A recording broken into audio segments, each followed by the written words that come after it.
Halo guys, kembali lagi dengan Feby Talio di sini. Kali ini kita akan menceritakan suatu cerita yang sangat menarik, yaitu cerita yang menerangkan tentang harta, kekuasaan, wilayah, dan kejayaan yang dimiliki oleh seseorang. Apakah ada sih orang yang hidup di dunia ini yang mempunyai semuanya, mempunyai harta, kekuasaan, wewenang, dan wilayah? Ya, tentunya ada. Siapakah dia? Nanti kita akan bahas di channel atau cerita kesempatan kali ini. Jadi sebelum kita menceritakan sosok orang ini, bagi teman-teman yang telah klik video ini, jangan lupa untuk di-subscribe ya, karena bantuan dari kalian bikin Feby Talio untuk selalu semangat bercerita. Orang yang mempunyai kekuasaan, orang yang mempunyai wewenang, orang yang mempunyai harta itu pernah ada hidup di zaman terdahulu. Orang itu bukanlah Jeff Bezos, bukanlah Elon Musk ataupun Sultan Andara. Tentu bukan. Orang ini adalah Mansa Musa. Siapa sih Mansa Musa ini? Berasal dari manakah orang ini dan apa sih yang dimiliki oleh Mansa Musa ini? Kita akan bahas kali ini. Kita terangkan dulu nih Mansa Musa ini. Mansa Musa ini apakah gelar, nama orang, ataupun nama marga? Ya, Mansa ini merupakan suatu gelar yang diberikan kepada seseorang di negara Mali yang bertujuan untuk diberikan kepada sultan atau kepada kaisar. Ya, Mansa artinya gelar yang diberikan kepada sultan atau kaisar. Sedangkan Musa adalah orang atau tokoh utama yang akan kita ceritakan kali ini. Jadi Mansa Musa ini adalah gelar atau raja yang kita ceritakan yang berasal dari Mali, yaitu Afrika Barat di benua Afrika. Apa sih yang dimiliki oleh Mansa Musa ini? Kenapa dia disebut orang yang terkaya yang pernah hidup di dunia? Bahkan kekayaannya itu belum ada yang bisa menandingi sampai sekarang. Bahkan kita tahu Elon Musk itu mempunyai harta yang sangat melimpah. Jika digabung dengan Jeff Bezos, diyakini juga harta mereka berdua itu belum bisa menandingi bahkan separuh dari harta Mansa Musa. Mansa Musa lahir pada tahun 1280, yaitu di salah satu daerah bernama Mali. Mali ini merupakan sebuah negara yang terletak di Afrika Barat. Mansa Musa diangkat sebagai kaisar atau raja waktu itu dengan masa jabatan selama 25 tahun. Selama masa jabatan 25 tahun ini menghasilkan beberapa cerita dan menghasilkan sebuah hal-hal yang sangat menakjubkan. Hal-hal apakah itu? Akan kita bahas kali ini. Mansa Musa, selain dia itu diangkat sebagai kaisar atau orang yang berkuasa saat itu, dia juga memperluas daerah kekuasaan itu meliputi beberapa negara yang kita kenal seperti sekarang, seperti negara Guinea-Bissau, Nigeria, Chad, dan beberapa negara Afrika Barat lainnya. Bahkan karena saking luasnya kekuasaan Mansa Musa ini dan juga daerah-daerah ini merupakan daerah-daerah yang penghasil emas murni yang terbesar di dunia. Bahkan diyakini juga di Mansa Musa ini kekuasaannya itu telah menghasilkan separuh emas dunia.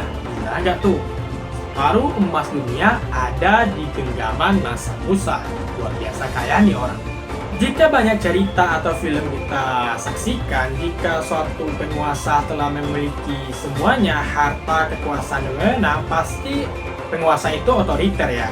Tapi beda dengan Mansa Musa ini, dia bukanlah penguasa yang otoriter atau kejam bagi rakyat atau orang-orang yang ditemukannya. Mansa Musa ini terkenal dengan penguasa yang sangat dermawan. Gimana cerita dermawannya itu? Yaitu sangat identik dengan satu cerita saat Mansa Musa ini melakukan perjalanan haji ke Mekah. Disinilah kedermawanan Mansa Musa itu sangat terlihat saat perjalanan hajinya dari Mali ke Mekah.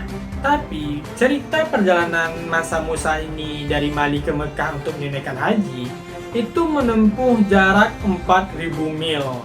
Itu sangat jauh sekali. Jika dilogikakan di tahun itu atau di zaman itu, tidak akan mungkin ada orang bisa menempuh jarak sejauh itu jika tidak menggunakan transportasi yang sangat canggih pada zaman sekarang.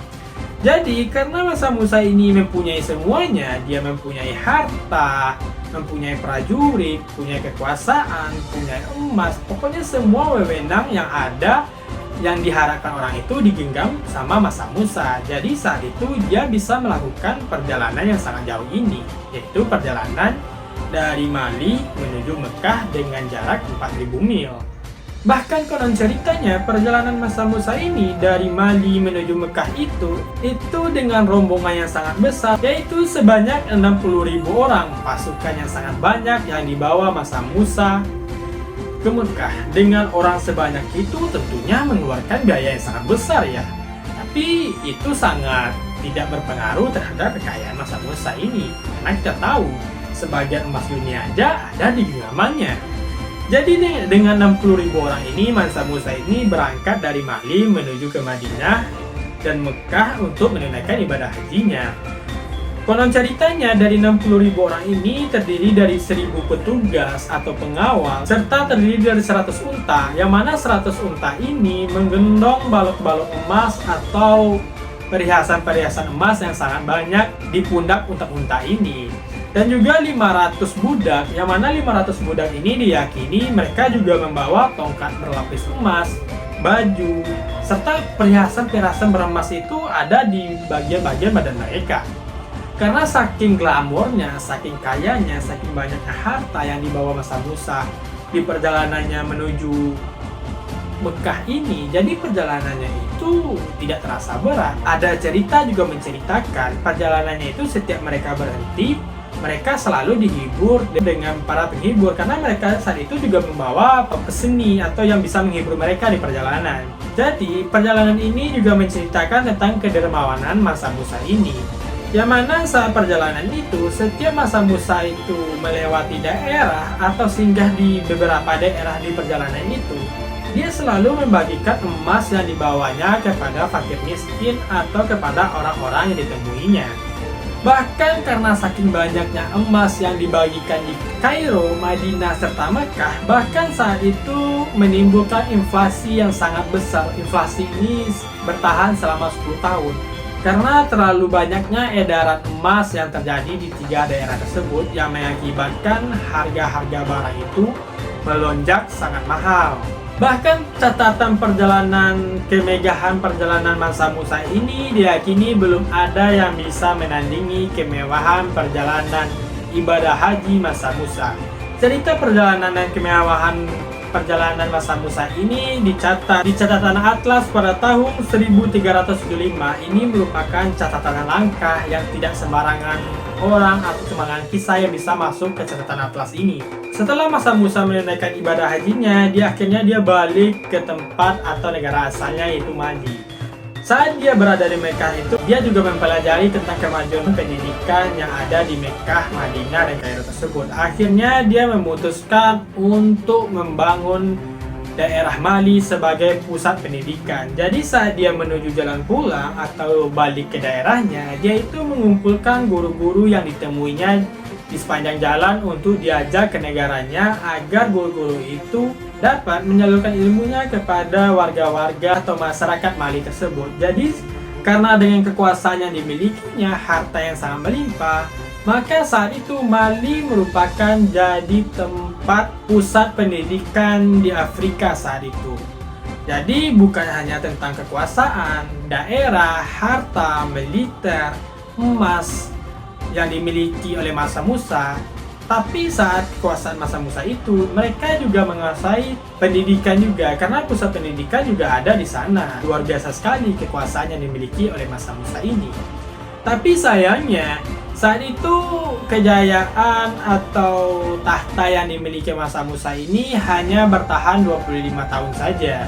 Yang menggusurkan Masa Musa ini bukan saudaranya, bukan juga para perompak, bukan juga para penjajah, tapi yang menggusurkan kekuasaan Masa Musa ini adalah Tuhan yang memiliki semuanya, yaitu yang mempunyai kekayaan semuanya. Akhirnya pada tahun 1337, yaitu bertepatan dengan 25 tahun masa kuasa Masa Musa ini, Masa Musa akhirnya meninggal dunia.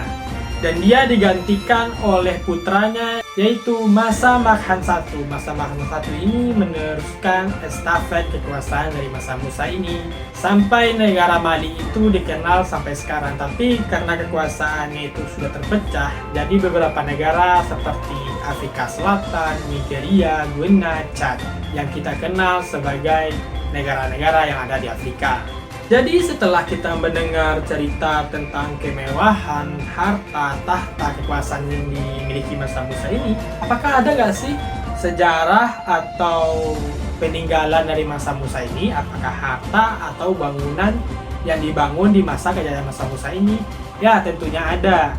Saat itu Masa Musa di masa kejayaannya itu dia membangun sebuah masjid. Masjid ini diberi nama dengan Masjid Agung Jene. Sebelum kita membahas tentang masjid ini, kita juga akan menceritakan tentang harta kekayaan Masa Musa di zaman itu. Jika diakumulasikan harta dari kekayaan Masa Musa ini, diyakini angkanya itu berada di angka paling atas bayangan manusia. Tentunya harta ini tidak akan mungkin habis dengan angka yang dibayangkan oleh manusia tersebut. Karena kita tahu sekelas Jeff Bezos dan Elon Musk saja hartanya luar biasa, tajam melintir yang tidak akan habis di dalam masa kayaknya. Apalagi Masa Musa ini yang punya harta berlipat-lipat dari orang-orang tersebut. Baiklah, kali ini kita akan membahas tentang peninggalan dari Masa Musa ini. Masa Musa ini sempat membangun beberapa monumen, salah satunya yaitu dia membangun Masjid Agung Jene. Masjid Agung Jene ini merupakan karya istimewa sekali. Bahkan masjid ini ada kokoh berdiri sampai sekarang. Masjid Agung Jene ini diyakini ceritanya didirikan pada tahun 800 Masehi sampai tahun 1250 Masehi. Itulah periode mendirikan Masjid Agung Jene ini. Tapi konon ceritanya masjid ini sempat runtuh 2 kali serta dibangun lagi di tahun 1907 dengan bentuk seperti asalnya. Bahkan pada tahun 1988 Masjid Agung Jene ini diresmikan sebagai warisan dunia UNESCO.